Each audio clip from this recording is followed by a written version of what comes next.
Félix Antoine Tshisekedi Tshilombo, président de la République démocratique du Congo. Je l'invite à s'adresser à l'Assemblée. Excellence, à vous. Président de l'Assemblée générale des Nations unies, Excellences, Mesdames et Messieurs les chefs d'État et de gouvernement, Monsieur le secrétaire général des Nations unies, Mesdames et Messieurs les chefs de délégation,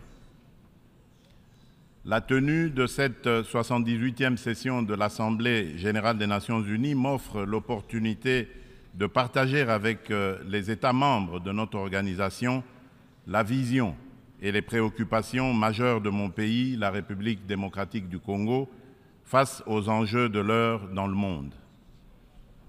Cependant, en avant-propos, je voudrais féliciter Son Excellence M. Denis Francis pour son élection à la présidence de notre auguste Assemblée et rassurer l'ensemble des membres de son bureau du soutien de mon pays dans l'accomplissement de la noble mission leur confiée par notre institution. Je m'en voudrais si je ne remerciais pas le président sortant, M. Saba Korosi, pour son leadership clairvoyant et son dévouement qui ont contribué à faire avancer les débats et à trouver des solutions concertées. Mes remerciements s'adressent également à M. Antonio Guterres, secrétaire général des Nations unies, pour son engagement actif et permanent en faveur de la paix et la sécurité internationale.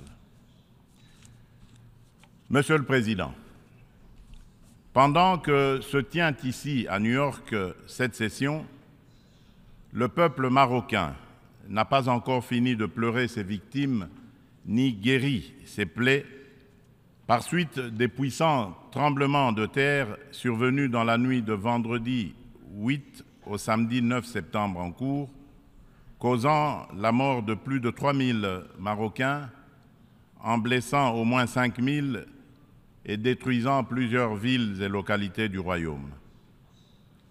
De même, les Libyens ne sont pas encore sortis des traumatismes des inondations qui ont ôté la vie à plus de 20 000 personnes et provoqué d'énormes dégâts matériels le dimanche 10 de ce même mois. Le peuple congolais salue la mobilisation de la communauté internationale pour secourir ces peuples frères du Royaume du Maroc et de la Libye. Il leur exprime toute sa compassion et sa solidarité et souhaite une prompte guérison à tous les blessés de ces deux calamités naturelles. Monsieur le Président, au-delà de déplorer ces calamités naturelles, l'actuelle session de l'Assemblée générale se tient à une période exceptionnelle de notre histoire où le monde est confronté à des situations graves qui menacent l'existence même de la nature humaine. À la guerre en Ukraine qui entraîne la crise alimentaire, marquée par une flambée des prix et une pénurie de denrées de première nécessité, s'ajoute l'aggravation des effets du réchauffement climatique, des conflits armés qui continuent à faire rage ci et là. Ces crises qui se renforcent mutuellement mettent au défi le système multilatéral et la coopération internationale. Or, maintenir la paix et la sécurité internationale, garantir la justice et les droits humains, favoriser le progrès social, instaurer les meilleures conditions de vie, sont en effet des vœux unanimes et intemporels de tous les peuples du monde qui doivent par conséquent demeurer au centre de notre action collective suivant une approche réellement multilatérale et inclusive. Nous sommes interpellés à travailler ensemble en vue de répondre à ces défis qui sont de portée existentielle. C'est pour cette raison fondamentale que je salue la pertinence du thème central annuel de cette session, intitulé « Rétablir la confiance et raviver la solidarité mondiale, accélérer l'action menée pour réaliser le programme 2030 et les objectifs de développement durable en faveur de la paix, de la prospérité, du progrès et de la durabilité pour tous. Cette thématique place les valeurs de solidarité et de confiance au cœur des facteurs de la relance et l'accélération des solutions aux défis mondiaux étroitement imbriqués afin que faire progresser la paix, la sécurité et le développement durable.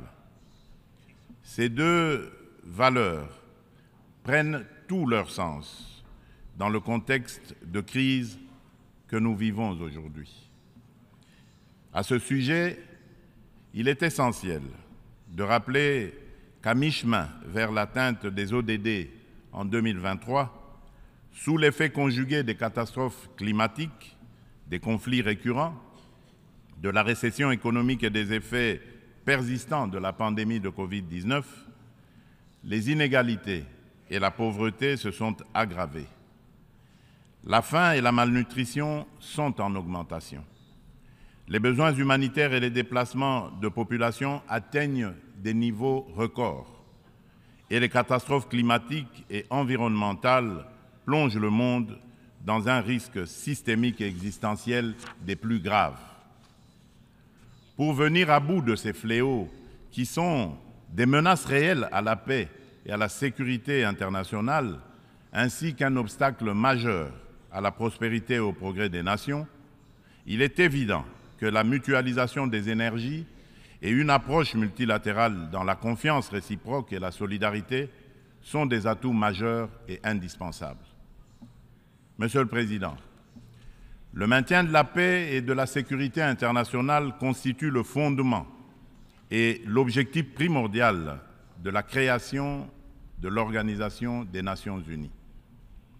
Ceci requiert plus de détermination et d'engagement de tous face à toute menace contre la paix et la sécurité dans le monde. Les peuples africains ne comprennent pas souvent l'attitude équivoque, la politique de 2 poids, 2 mesures, les ambiguïtés et atermoiements de notre organisation, plus particulièrement de son Conseil de sécurité, dans certaines crises politiques et sécuritaires qui sévissent en Afrique, parfois depuis plusieurs décennies.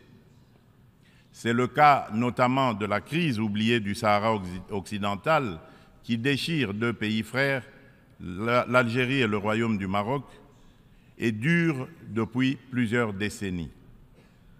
C'est aussi le cas de celui du Mozambique, victime d'attaques terroristes meurtrières depuis environ une décennie dans la province de Cabo Delgado. C'est la situation en Afrique de l'Ouest, dans la région sahélo-saharienne, où les troupes des Nations Unies se retirent, laissant derrière elles le souvenir de l'inachevé, alors qu'elles incarnaient tous les espoirs de libération des peuples des pays concernés des griffes du djihadisme. La République du Soudan n'en fait pas exception. Elle s'enlise dans une guerre civile meurtrière, opposant depuis l'année dernière les militaires fidèles au président Abdel Fattah al-Burhan aux forces paramilitaires de soutien rapide qui sont sous le commandement du général Mohamed Hamdani Dagalo. Cette guerre a déjà causé beaucoup de morts et d'importants dégâts matériels. La communauté internationale est quasiment indifférente à la tragédie soudanaise. C'est ici le lieu d'aborder une question d'une importance capitale pour la République démocratique du Congo et pour la consolidation de la paix dans notre région.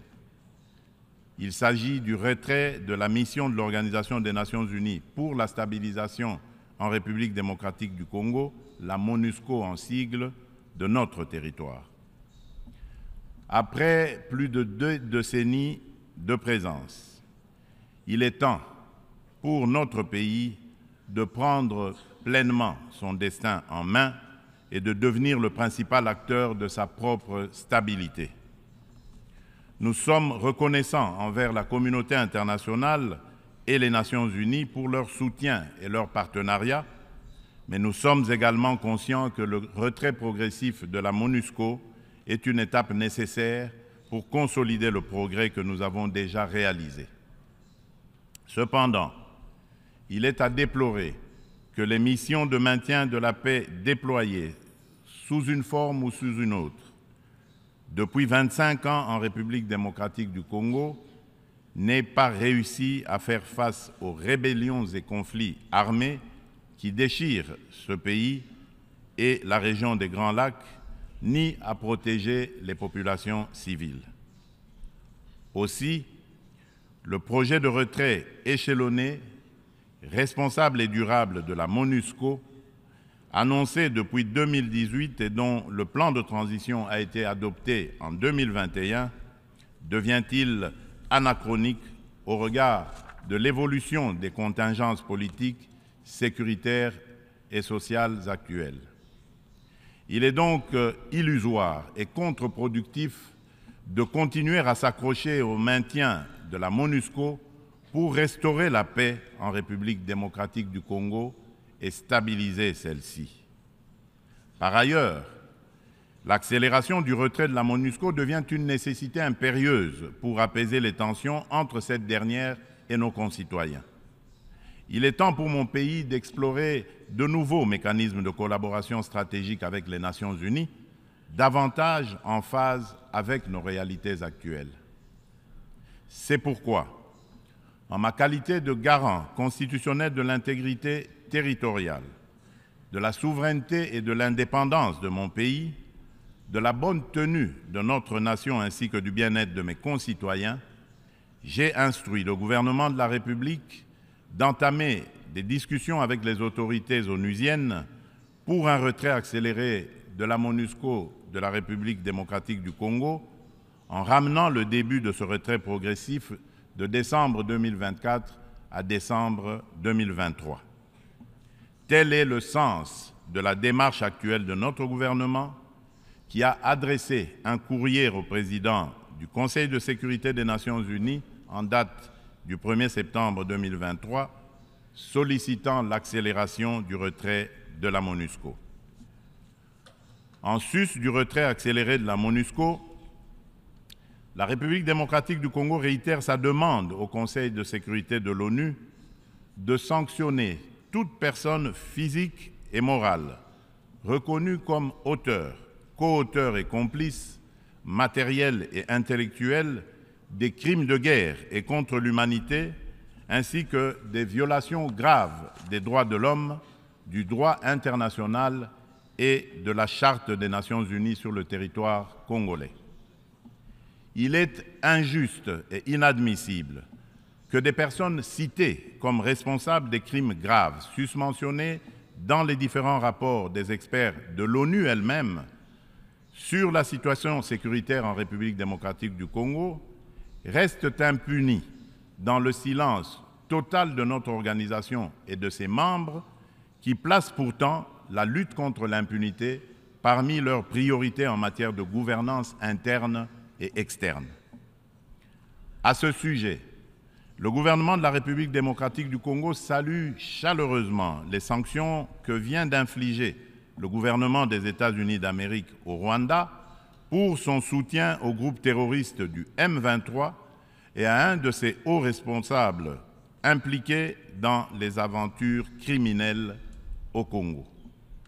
Pour rappel, ce groupe terroriste supplétif du Rwanda ne respecte aucun des engagements conclus par les chefs d'État de la région dans les cadres des processus de Luanda et de Nairobi. En effet, non seulement ils n'ont pas quitté les positions conquises, mais ils continuent à massacrer nos populations civiles et refusent le pré-cantonnement et le cantonnement, exigeant un dialogue qui ne leur sera jamais accordé. La République démocratique du Congo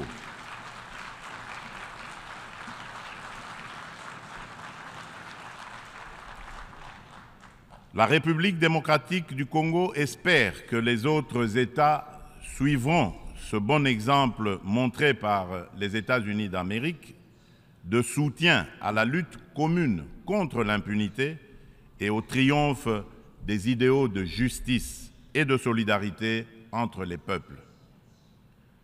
Le gouvernement congolais attend de la prochaine réunion du Conseil de sécurité qu'il accorde une attention toute particulière à sa requête et qu'il soit constructif dans la gestion du processus délicat et laborieux de paix dans notre pays. Monsieur le Président, un autre défi qui préoccupe au plus haut point toutes les nations du monde est celui du réchauffement de notre planète. Point n'est encore besoin de rappeler que l'augmentation de la température depuis quelques décennies affecte la vie de toute l'humanité et nous préoccupe tous. Cependant, force est de relever qu'en dépit des proclamations de foi des pollueurs en faveur de l'arrêt de l'émission des gaz à effet de serre, de multitudes de forats organisés à travers le monde pour combattre ce fléau, dont les 27 COP, conférence des pays membres de la Convention de l'ONU pour la lutte contre les changements climatiques, et de multiples résolutions et recommandations adoptées à ces différentes instances, le réchauffement de la planète est loin de se maintenir à 1,5 degré Celsius. Bien au contraire, à la COP 27 tenue à Sharm el-Sheikh, en Égypte cette année, des inquiétudes se sont manifestées sur une tendance à la hausse de cette température. Ce constat peu rassurant appelle sans doute à la revisitation de nos approches et des politiques adoptées. Dans ce cadre, le sommet africain sur le climat qui vient de se tenir à Nairobi au Kenya, sous la direction conjointe de l'Union africaine et de la République du Kenya, du 4 au 7 septembre dernier, a été une initiative salutaire et très opportune qui traduit la détermination de l'Afrique à participer activement au traitement de cette question vitale et de compter désormais comme un poids lourd incontournable dans la solution du réchauffement planétaire et de l'économie du futur plus verte et responsable. Les Africains sont sortis du sommet avec un cahier de charges commun, contenu dans la déclaration de Nairobi et axé notamment sur la réforme de l'architecture du système financier international pour plus d'équité, la restructuration et l'allègement des dettes de leur pays, la transformation locale de leurs produits et la mise en place d'un régime de taxation de carbone incluant une taxe sur le commerce des combustibles fossiles, ainsi que sur le transport maritime et aérien. Ils ont rappelé également aux riches pollueurs un engagement pris en 2009, mais non encore honoré jusqu'à ce jour, de fournir 100 milliards de dollars américains en financement climatique. La République démocratique du Congo demande aux Nations unies et à l'ensemble de la communauté internationale de prêter une attention particulière aux revendications légitimes de l'Afrique. Dans ce cadre, mon pays appelle à la création d'un marché carbone équitable et des prix incitatifs tout en renforçant l'efficacité des financements climatiques. Il espère une opérationnalisation rapide de l'article 6 de l'accord de Paris et soutient l'idée des partenariats mutuellement bénéfiques entre l'État et les secteurs publics. C'est dans la même logique que la République démocratique du Congo réitère sa disponibilité de coopérer avec tout partenaire, public ou privé, pour mettre en valeur ces minerais stratégiques en vue de la transition écologique et a pris des engagements courageux, notamment ceux de consacrer 30% de la superficie de son territoire national à la préservation de la biodiversité et de déposer une contribution prévue déterminée comportant des mesures d'atténuation axées sur 4 secteurs prioritaires: l'agriculture, les forêts, l'énergie et les transferts de technologies, ainsi que des mesures d'adaptation. Monsieur le Président, le multilatéralisme et le respect d'un système mondial fondé sur des règles ont soutenu la paix, la sécurité, la santé et la prospérité dans de vastes parties du monde depuis 78 ans. Les Nations Unies incarnent ces principes et restent un acteur indispensable pour faire face aux menaces existentielles contemporaines, qu'il s'agisse de la crise alimentaire actuelle, du changement climatique, du terrorisme, ainsi que des pandémies et de la prolifération nucléaire. Aucune de ces menaces mondiales critiques ne peut être résolue par des nations agissant seules, aussi puissantes soient-elles. Tout cela exige une coopération multilatérale. Pour conserver la confiance de la communauté internationale, l'Organisation des Nations Unies doit montrer qu'elle est capable de s'adapter au temps présent et de relever avec efficacité et responsabilité les défis d'aujourd'hui. Aussi, pour donner un nouveau départ au multilatéralisme, la réforme de la Charte des Nations Unies sur les points clés, Conseil de sécurité, veto, chapitre 7, recours à la force, est-elle indispensable, mais ne serait pas suffisante. Les chantiers ne manquent pas. La coordination et la coopération entre les différentes institutions et agences des Nations Unies sont imparfaites. Des problèmes globaux sont abordés plusieurs fois dans différentes enceintes, sous des angles différents, de façon contradictoire, d'autres ne le sont jamais, nulle part. Chaque bureaucratie internationale entend persévérer dans son être.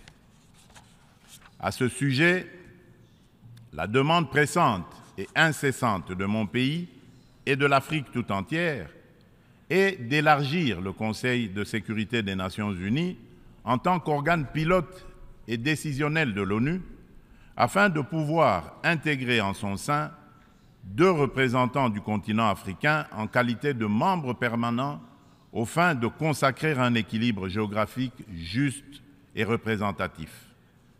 D'où la pertinence et la nécessité de réformer notre organisation vieille de 78 ans, qui accuse certaines limites face aux mutations actuelles et à la dynamique internationale, afin de lui donner plus d'inclusivité, aussi bien dans sa composition que dans son processus de prise de décision, qui désormais devra prendre en compte la voix de l'Afrique.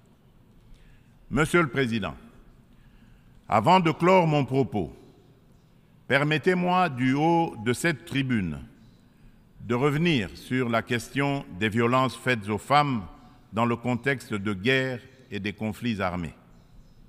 Il n'est un secret pour personne que la République démocratique du Congo est l'un des États africains où les violences sexuelles contre la femme sont les plus déconcertantes, du fait notamment des décennies de conflits armés.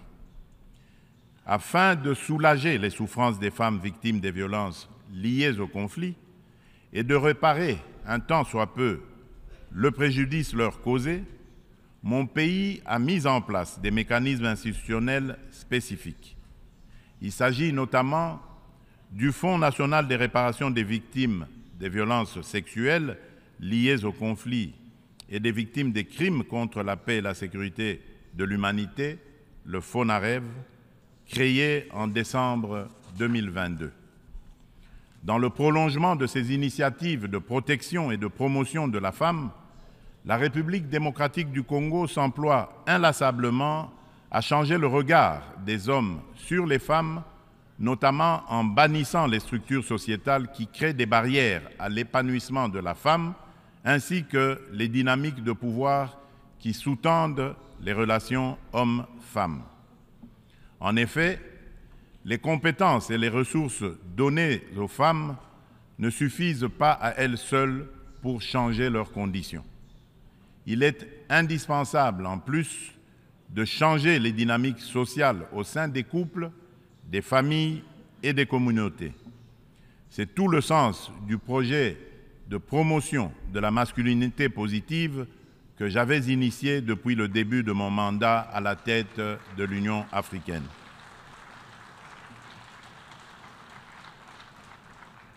Monsieur le Président de l'Assemblée générale des Nations unies, Excellences, Mesdames et Messieurs les chefs d'État et de gouvernement, Monsieur le Secrétaire général des Nations unies, Mesdames et Messieurs les chefs de délégation, pour conclure, je voudrais confirmer une fois de plus qu'à la fin de cette année, des élections générales seront organisées en République démocratique du Congo dans les institutions à mandat électif jusqu'au niveau des communes.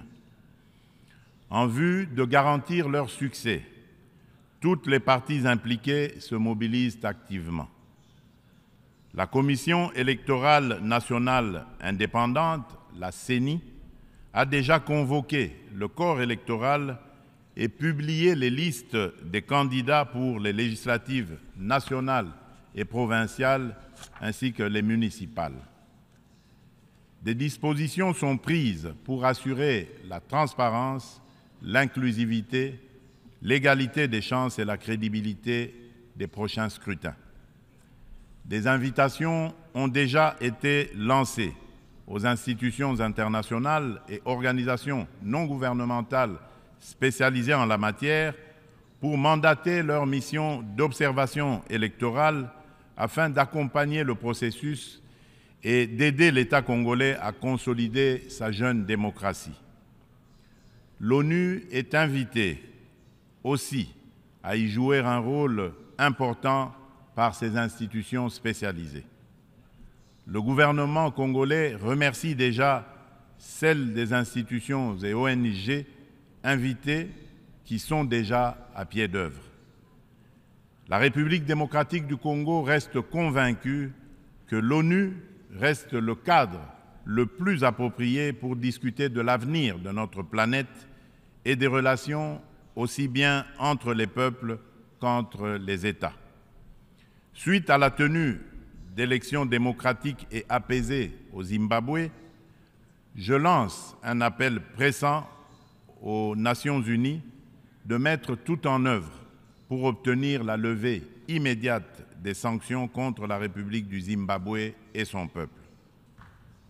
Cependant, pour remplir efficacement ces lourdes et délicates missions et mériter la confiance de tous, l'ONU doit incarner les valeurs de justice, d'équité et de solidarité et être représentative de tous dans notre diversité culturelle, politique, économique et sociale. C'est là tout le sens de sa réforme sur laquelle les Africains ne cessent de revenir et du combat que nous devons tous mener. Je vous remercie.